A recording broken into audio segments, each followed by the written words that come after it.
Cette émission vous est offerte par le cabinet OCBG, l'ORTB et la BRVM. Cotonou a abrité du 17 au 19 juillet 2018 la 76e session ordinaire du CREPMEF, le Conseil régional de l'épargne publique et des marchés financiers de l'UMOA, ainsi qu'une session extraordinaire sur les grands chantiers, notamment les réformes du marché financier régional et le plan stratégique 2014-2021.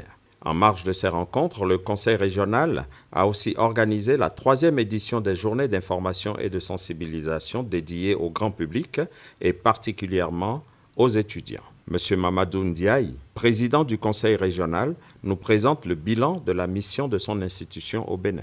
Je voudrais exprimer ma profonde gratitude à l'endroit des autorités béninoises pour l'accueil chaleureux et fraternel, ainsi que les facilités et commodités qui nous ont été accordées durant notre séjour.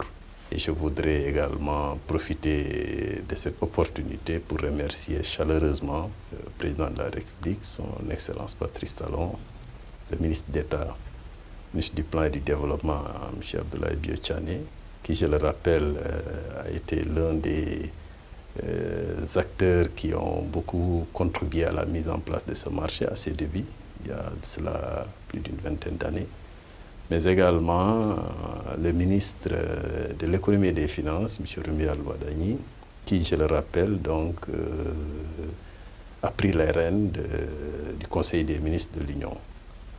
Donc, mes remerciements vont bien entendu également à la BCEAO, qui a bien voulu abriter nos travaux, aux autres acteurs du marché, que ce soit l'antenne nationale de la BRVM, les autres acteurs, mais aussi la presse, qui a bien voulu couvrir toutes nos manifestations durant cette semaine.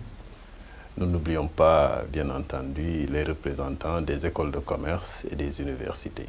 Je dois avouer qu'au terme de ce séjour à Cotonou, nous avons le sentiment, en tout cas réel, d'avoir atteint les objectifs que nous étions fixés. Notre agenda contenait un certain nombre de manifestations, vous l'avez indiqué tantôt, la 76e session, qui a permis de faire avancer un certain nombre de dossiers du Conseil, mais également la session extraordinaire qui a permis de réfléchir sur les différents chantiers qui interpellent l'institution aujourd'hui et le marché de manière générale. Et enfin, nous avons eu cette rencontre d'échange avec le monde universitaire, et notamment les étudiants des écoles de commerce. Et nous pensons que cela a été un succès en termes de mobilisation et de participation active de ces étudiants. Et nous pensons qu'ils constituent un excellent relais pour que les opportunités du marché et toutes les possibilités qu'il offre soient bien saisies du public.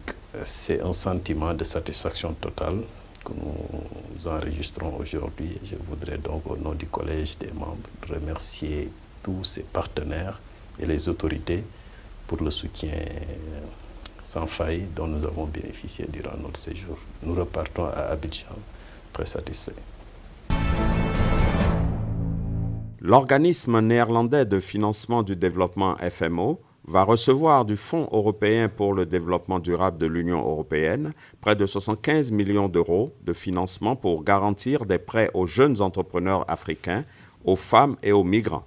Ces ressources financières seront accordées dans le cadre du programme NACIRA, mis en place par le FMO pour lutter contre les migrations et pour soutenir les entrepreneurs qui n'ont pas accès au financement en Afrique et dans quelques pays européens. À terme, le programme NACIRA devrait mobiliser jusqu'à 500 millions d'euros pour soutenir les entrepreneurs écartés du système de financement bancaire en Afrique. Rappelons que le FMO est un investisseur de poids en Afrique, présent directement ou indirectement dans plusieurs entreprises, surtout celles évoluant dans le secteur financier.